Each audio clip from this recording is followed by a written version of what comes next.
केंद्रीय शिक्षा मंत्री और बीजेपी कर्नाटक चुनाव प्रभारी धर्मेंद्र प्रधान जी हमारे साथ बातचीत करते हैं। प्रधान जी, कर्नाटक में चुनाव जैसे जैसे आगे बढ़ रहा है, प्रधानमंत्री जी का आज पहला दिन पदार्पण हुआ और आज ही उन पे इतना बड़ा हमला विस्फोमन किया गया है। आप क्या कहेंगे इस पर? देखिए, माननीय प्रधानमंत्री जी की लोकप्रियता पे कांग्रेस पार्टी ईर्ष्यान्वित है और जेलस है। आज जिस ढंग से कर्नाटक की सामान्य जनता भारतीय जनता पार्टी के कार्यकर्ता बन गया, 67 लाख जनता आज कार्यकर्ता बना। ये सब लोग आज प्रधानमंत्री जी के साथ पर्ण किए, घर घर जाएंगे, कर्नाटक सरकार की अच्छे कामों को, भारत सरकार की अच्छे कामों को और कांग्रेस पार्टी की दिवालियापन को आने वाले 12 दिनों में घर घर तक पहुंचाएंगे। इससे कांग्रेस पार्टी के अंदर घबराहट हुई है। पिछले दिनों में भी जिस प्रकार के मुद्दे उन्होंने उछाला, जिस ढंग से उन्होंने चीज़ों को कंडक्ट किया है, हमें शंका थी कि कांग्रेस पार्टी की दिवालियापन और बढ़ेगी, लेकिन दिवालियापन की नतीजा यहाँ तक पहुँचेगी। मैं व्यक्तिगत रूप में आदरणीय खड़गे साहब को बड़ा आदर करता हूँ। उनकी लंबी राजनीतिक अनुभव रहा है।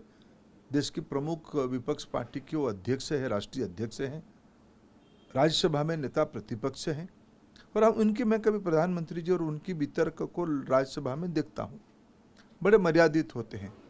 वो भी कटाक्ष करते हैं प्रधानमंत्री जी के ऊपर, प्रधानमंत्री जी भी उसको स्पोर्ट्समैन स्पिरिट से लेते हैं, प्रधानमंत्री जी भी उनको आदर के साथ आलोचना करते हैं, उनकी बातों का उत्तर भी देते हैं। एक मर्यादा रहती है, एक सीमा के अंदर दोनों की सहमति असहमति प्रकाश करते हैं। उस प्रकार के खड़गे जी, क्या उनकी मजबूरी रही, किसकी दबाव उनके ऊपर रही? शायद उनकी राजनीतिक आकाओं ने उनको दबाव दिया। कांग्रेस पार्टी ने इन दिनों में एक नई प्रकार की शब्दावली प्रधानमंत्री जी के ऊपर बनाई है। मौत की सौदागर, खून की दलाली करने वाला, दुर्योधन, चाय बेचने वाला व्यक्ति, मोदी तेरे कब्र खुदेगी, इससे आगे ले जाके आज खड़गे साहब ने अपने आकाओं को खुश किया है। ये प्रजातंत्र में बहुत ही चिंताजनक विषय है। ये आका कौन है? क्या आपका इशारा सोनिया गांधी, राहुल गांधी की तरफ है? ये शब्द कौन लगाए थे सब? मौत की सौदागर प्रधानमंत्री जी की ऊपर कौन कहा था? खून की दलाली किसकी संस्कारित शब्द है? मोदी तेरा कब्र खुदेगा, ये किसकी नारा है? देश को टुकड़े टुकड़े करने वालों के साथ जो लोग खड़े होते हैं, जो लोग भारत से बाहर जाके चाइना की तरफदारी करते हैं, भारतीय प्रजातंत्र को नीचा दिखाते हैं, भारत की गौरव अस्मिता पे जिनको नाज नहीं आती है, ये आज कांग्रेस पार्टी के नेतृत्व बने हुए हैं। इनकी दबाव में आज खड़गे जी जैसे अनुभवी व्यक्ति को भी अपनी भाषा में संयमता छोड़ देना पड़ा।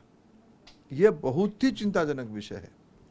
आज रणदीप सुरजेवाला ने ये बात कही कि बीजेपी को कांग्रेस का दलित अध्यक्ष पसंद नहीं आ रहा, इसलिए इस तरह का अटैक किए जा रहे हैं। ना, कांग्रेस पार्टी किसी को भी अपना अध्यक्ष बने, वो कांग्रेस पार्टी की निजी मामला है, लेकिन किसी को ये शब्द लगाने के अधिकार नहीं ना।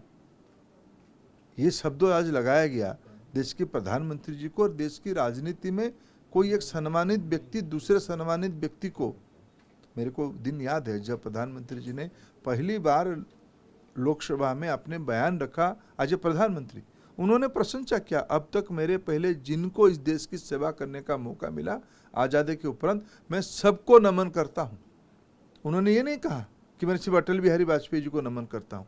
उन्होंने पंडित नेहरू जी से लेके डॉक्टर मनमोहन सिंह जी तक सभी की कंट्रीब्यूशन को रिकॉग्नाइज किया। ये मेरे संस्कार है, उनके संस्कार है बातों को, गोल पोस्ट को अपने ढंग से शिफ्ट करना। देश में दलित व्यक्ति को राष्ट्रपति पद पे बिठाने वाला व्यक्ति नरेंद्र मोदी जी हैं। आज एक आज़ादी की 75 साल की अवसर पे एक आदिवासी बहन को इतने सर्वोच्च स्थान पे पहुंचाने की मुख्य व्यक्ति प्रधानमंत्री नरेंद्र मोदी है। ये मेरे पार्टी की संस्कार है, ये मेरे पार्टी की सोशल जस्टिस की कमिटमेंट है। इसलिए ये बात नहीं है, बात है कांग्रेस पार्टी की असहिष्णुता की, कांग्रेस पार्टी की बैंकरप्सी की, कांग्रेस पार्टी की दिवालियापन की, कांग्रेस पार्टी की विजनलेसनेस की, ये उसकी प्रतिफलन है। खड़गे साहब ने थोड़ी देर पहले प्रेस कॉन्फ्रेंस करके ये कहा कि मेरा आशय व्यक्तिगत अटैक नहीं था, मैंने उस आइडियोलॉजी पे बात कही कि संघ का विचारधारा, बीजेपी का विचारधारा ऐसा है, उसको व्यक्तिगत तौर पे पीएम की तरफ मोड़ दिया गया। देखो, TV9 कन्नड़ की सबसे एक प्रभावशाली चैनल में एक है। TV9 में ही मैंने देखा, और मेरे साथ जो सहयोगी थे यहाँ का स्थानीय, उनसे मैं शब्दशः इसको समझने का कोशिश किया। थोड़ा बहुत कन्नड़ में भी समझ लेता हूँ। ऐसा नहीं होता है। इतने बड़े नेतृत्व से इस प्रकार की सुबह एक बात, शाम को एक बात, आपने अच्छा बात नहीं कहा है खड़गे जी। मैं आपकी मजबूरी को समझता हूं, क्योंकि आप जिस संस्कार आपके ऊपर अभी आ गया है ना, आपकी जो राजनीतिक बॉस है, ये उनकी भाषा है। कौन कहा था मौत की सौदागर? कौन कहा था खून की दलाली करने वाले लोग? कौन कहा था ये चाय बेचना चाहिए? कौन कहा था इसकी कब्र खुदा जाएगा? या उस परंपरा को आपने आगे बढ़ाया। कन्नड़ भाषा में पूरा कर्नाटक, पूरा देश आपकी इस गाली को देखा है। मैं इससे चिंतित हूं, उसको निंदा करता हूं, और आपकी बैंकरप्सी पे, कांग्रेस पार्टी की और उनकी राजनीतिक आकाओं की सूझबूझ पे, और इनसे क्या अपेक्षा करना, जो चाइना की तरफदारी करे, जो इंडियन डेमोक्रेसी को अंडरमाइन करे, जो भारत की प्राइड और प्रेस्टीज को छोटा करे, उनसे क्या अपेक्षा? आखिरी प्रश्न, आज की राजनीति जो है कर्नाटक की, इसमें दो घटनाएं घटी। एक तो प्रधानमंत्री के ऊपर खड़गे साहब का जो बयान आया सांप से संबंधित, दूसरा उससे पहले गृह मंत्री के खिलाफ यहाँ पे शिकायत पुलिस दफ्तर जाकर किया गया यहाँ के प्रमुख नेताओं द्वारा। तो आपको लगता है कि आने वाले दिनों में और असहिष्णुता बढ़ेगी, और क्या खड़गे साहब के बयान पे बीजेपी कोई शिकायत करेगी पुलिस में, या कोई इस पर कार्रवाई करेगी? देखिए, देखो, चुनाव आयोग में कोई भी किसी विषय को लेकर जा सकता है, हमें किसी को आपत्ति नहीं। हमारी पार्टी भी जाती है, वो भी आए, लेकिन मुद्दा क्या है? गृह मंत्री जी ने क्या कहा?